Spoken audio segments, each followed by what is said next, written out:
एक सवाल आपने मेरे को पूछा, मैंने जवाब भी दिया। जवाब देने के बाद आपसे आग्रह कर रहा हूं कि जितने नेता हैं उनसे पूछिएगा भैया राजद का फंडिंग कहां से होता है। आज तक मैंने कोई पत्रकार मिला ही नहीं मुझे जो उसने पूछा हो लालू जी से, तेजस्वी से, नीतीश कुमार से कि भैया आपका फंडिंग कहां से आता है। ये लोग तो बिहार में ही राजनीति करते हैं, इतना तो आपको जानकारी है। इनकी सरकार, इनका राजनीतिक वर्चस्व तो बिहार के बाहर नहीं है, तो भैया इनके पास पैसा कहां से आता है। ये बिहार की गरीब जनता के लिए चलने वाली योजनाओं को लूट कर, यहां पर शराब और बालू माफिया को पैट्रोनेज देकर उनसे जो पैसा लेते हैं उसी से अपनी पार्टी चलाते हैं। और आप हमसे पूछ रहे हैं, बिल्कुल आपको पूछना चाहिए प्रशांत जी, क्योंकि आप एक नए प्लेयर हैं इसलिए। अच्छा, वो तो पुराना है, उस पर चोरी का कोई मतलब, उनसे भी बार बार पुराना चोर है भैया तो आप पर कोई दिक्कत नहीं है।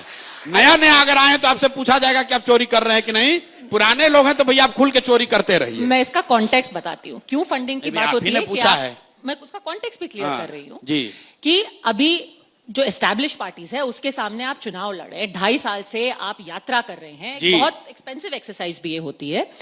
बार बार आप पे इल्जाम लगाया जाता है कि फला पार्टी की ये बी टीम की तरीके से इनको फील किया जा रहा है, उधर से फंडिंग आ रही है। लोग कहते हैं कि भाई आपकी नजदीकियां अभी भी भारतीय जनता पार्टी से बहुत है। नीतीश जी के तो आप वाइस प्रेसिडेंट बनाए गए थे। अच्छा, तो वो जो गठबंधन है आप ये बताइए, उससे अभी भी थोड़ी थोड़ी करीबी है। आप ये बताइए कि देश में, आप तो बड़ी पत्रकार हैं, देश में कौन ऐसा राजनीतिक नेता है जिससे मेरी राजनीतिक नजदीकियां नहीं है पर्सनल लेवल पे। मैं दीदी से भी बात कर सकता हूं, मैं प्राइम मिनिस्टर से भी अगर चाहूं तो रिक्वेस्ट कर सकता हूं बात करने के लिए, वो तो बहुत बड़े आदमी है, टाइम दे न दे। मैं जगन मोहन रेड्डी से भी बात कर सकता हूं, चंद्रबाबू नायडू से भी बात कर सकता हूं, मैं स्टालिन से भी बात कर सकता हूं, उद्धव ठाकरे से भी बात कर सकता हूं। लेकिन बात करने का मतलब ये नहीं है कि हम उनकी विचारधारा पर चलेंगे या उनके साथ काम करेंगे। हम जो काम कर रहे हैं, प्रशांत किशोर अपने दम पर हम यहां ये काम कर रहे हैं। हमारे साथ हजारों लोग जुड़े हुए हैं, वो योगदान करते हैं। कोई समय देता है, कोई पैसा देता है, कोई बुद्धि देता है, कोई सलाह देता है। सिर्फ प्रशांत किशोर अकेले थोड़ी ना कर रहे हैं, फंडिंग कर रहे हैं, व्यवस्था कर रहे हैं। इसलिए कर रहे हैं कि बिहार में गरीब से गरीब व्यक्ति भी अगर काबिल है, जज्बा उसमें है, बिहार को सुधारने के लिए वो लगना चाहता है, तो वो पैसे के बगैर या व्यवस्था के बगैर पीछे न छूट जाए। इसलिए कह रहे हैं कि आप आगे आओ, बिहार सुधारने का अगर जिम्मा ले रहे हो, बिहार सुधारने का अगर तुम में जज्बा है, तो पैसे के लिए पीछे मत हटो, जाति के लिए पीछे मत हटो, चुनाव की व्यवस्था के लिए पीछे मत हटो। वो सारी चिंता जनसुराज करेगा, तुम आगे तो आओ, बिहार को सुधारने के लिए प्रयास तो करो। भारतीय जनता पार्टी जेडीयू के साथ आने वाले समय में भी कभी कोई किसी तरीके का कनेक्शन, गठबंधन नहीं होगा। आप बेकार एक तरफा पूछ रहे हैं, मैं आपको लिख के दे देता हूं और रिकॉर्ड भी कर लीजिए, सब लोग देख भी रहा है। और पिछले 2 साल से कह रहा हूं, ना चुनाव से पहले गठबंधन, ना चुनाव के बाद गठबंधन, ना भाजपा से गठबंधन, ना कांग्रेस से गठबंधन, ना किसी गठबंधन से गठबंधन। ये गठबंधनों से लोग आजीज आ गए हैं। जब मैं कह रहा हूं कि भाई मुझे 10 बरस भी लगे, मुझे जल्दी नहीं है। गठबंधन लोग क्यों करते हैं कि भाई मैं अकेले नहीं जीत पा रहा हूं, चलो किसी से साथ कर लो। हमें जब कोई जल्दी ही नहीं है, दूसरे लोग क्यों जल्दी में है भाई?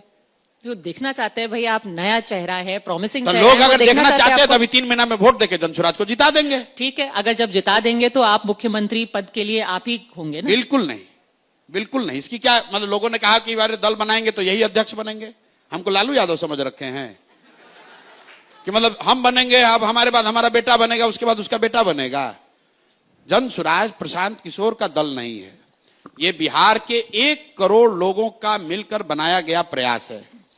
ये संभव है कि आज मेरा चेहरा बड़ा दिख रहा है, लेकिन किसी दौर में मोतीलाल नेहरू बहुत बड़े चेहरे दिखे होंगे कांग्रेस के, फिर गांधी आए वो चेहरे हो गए, फिर नेहरू हो गए, फिर पटेल हो गए, फिर सुभाष चंद्र बोस हो गए, राजगोपालाचारी हो गए।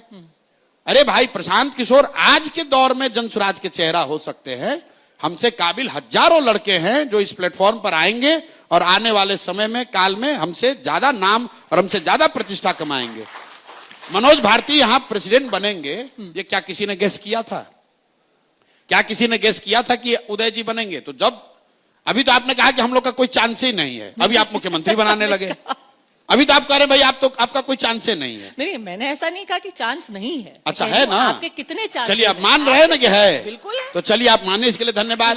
तो अगर हम लोग इतने समझदार हैं कि 2 बरस में देश में इतिहास लिखेंगे कि बिहार जैसे राज्य को जीत कर आ जाएंगे, तो इतने समझदार लोग जो जीत कर आएंगे वो अपना नेता नहीं चुन लेंगे। नहीं, पर नेता तो उसे चुनेंगे ना जिसके चेहरे पर इतने हजारों लोग आपकी पार्टी से जुड़ रहे हैं। देखिए आज प्रशांत ना चेहरे पर नहीं जुड़ रहा कोई। विचारधारा, मेरा चेहरा देखिए कितना खराब है। अरे भाई हमारा तो चेहरा भगवान ने बनाया तो वो भी खराब हो गया। आपकी विचारधारा सुनिए, जो मैं बात बोल लोग इसलिए जुड़ रहे हैं, लोग इसलिए वोट देंगे। जो मैं बात बोल रहा हूं लोग उससे कनेक्ट होते हैं। लोग ये सोचते हैं कि भाई मैं भी चाहता था, ऐसा ही होना तो यही चाहिए बिहार में। बात बढ़िया बोलते हैं। जो मेरा आलोचक है वो भी ये कहेगा प्रशांत किशोर बात तो बढ़िया बोलते हैं। तो भाई अगर वो बात से जुड़ रहा है, उस प्रयास से जुड़ रहा है, और जब उस प्रयास से जुड़ेगा उसको सफलता मिलेगी तो उतनी बड़ी आबादी, उतने बड़े लोग, उतने समझदार लोग वो सक्षम है कि वो आपस में बैठकर चुन लेंगे कि कौन इसका नेता होगा। आप ये बताइए कि जो नीतीश जी की पिछले 20 साल की सरकार है और उससे पहले लालू जी की सरकार थी, इन दोनों को अलग अलग आप 10 में से कितने नंबर देंगे? देखिए, नीतीश जी, लालू जी की सरकार तो सरकार थी ही नहीं, वो तो एक पर्सनल फिफ्डम था। और अगर मैं उनको कुछ क्रेडिट दूं तो वो सामाजिक जो उन्होंने काम किया उसके लिए कुछ क्रेडिट उनको दूंगा, लेकिन सरकार के नजरिए से तो जंगल राज था, उसमें कहीं कोई दो मत नहीं है, तो इसलिए उसको 0 नंबर ही दूंगा। नीतीश जी की सरकार को 2 भाग में बांटूंगा। 2005 से लेकर 2012-13 तक नीतीश जी को 10 में 5, 6, 7 नंबर मिलना चाहिए, क्योंकि पहली बार जब वो आए तो बिहार में कुछ सुधार होता दिखा। ऐसा नहीं कि उन्होंने कोई बहुत अच्छा काम किया, लेकिन चूंकि लालू जी का जो जंगल राज था उसमें इतना अंधेरा था कि एक छोटा दिया भी जला तो लोगों को प्रकाश दिखा। लेकिन फिर भी मैं उस प्रयास के लिए उन 6-8 सालों के लिए नीतीश जी की सरकार को 8 नंबर 6 नंबर दूंगा, पहले 8 साल के लिए। लेकिन 12 से लेकर 25 तक नीतीश कुमार को 2 या 3 अंक ही मिलने चाहिए।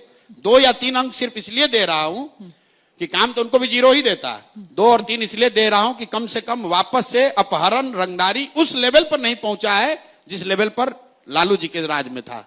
उतना ही बस क्रेडिट दे रहा हूं और कुछ नहीं। 2014 के बाद से नीतीश कुमार ने शासन का काम ही छोड़ दिया है। विशुद्ध तौर पर सिर्फ राजनीति कर रहे हैं, अपनी कुर्सी बचाने में लगे हुए हैं। एक बार हमको भी बेवकूफ बनाकर हमसे भी मदद ले लिए, तो उसके लिए भी हम प्रायश्चित कर रहे हैं।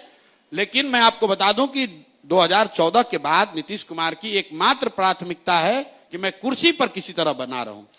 तेजस्वी यादव अब इतना प्राथमिकता दे रहे हैं नौकरियों को, उन्होंने पिछले चुनाव में भी कहा, इस भी आप उनके ऊपर हमेशा पर्सनल क्यों अटैक करते हैं? आप बार बार उनको जगह जगह जाके 9वीं फेल कहते हैं, पर्सनल अटैक क्यों?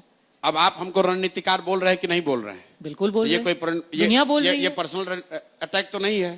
तो तेजस्वी यादव 9वीं फेल है तो हम क्या कहें कि PhD किए हुए हैं? अब ये पर्सनल अटैक कैसे हो गया भाई? आप ये बताइए, आप जर्नलिस्ट हैं तो हम तो आपको जर्नलिस्ट ही कहेंगे। आप उनकी राजनीति पे टिप्पणी नहीं, आप सुनिए, आप जो हैं वही तो बता रहे हैं। हमको किसी ने बोला ये बिजनेसमैन है तो हमने कहा भाई ठीक है, बिजनेसमैन है, चोर तो नहीं है। सामान बेच रहे हैं, सामान क्या बेच रहे हैं भाई? सर पर टोकरी लेके गांव गांव जाकर जैसे लोग अपना सामान बेचते हैं, वैसे हम ये विचार बेच रहे हैं कि बिहार में लोगों को अपने बच्चों की शिक्षा और रोजगार के लिए वोट देना चाहिए। अगर ये बेचना है तो बेच रहे हैं।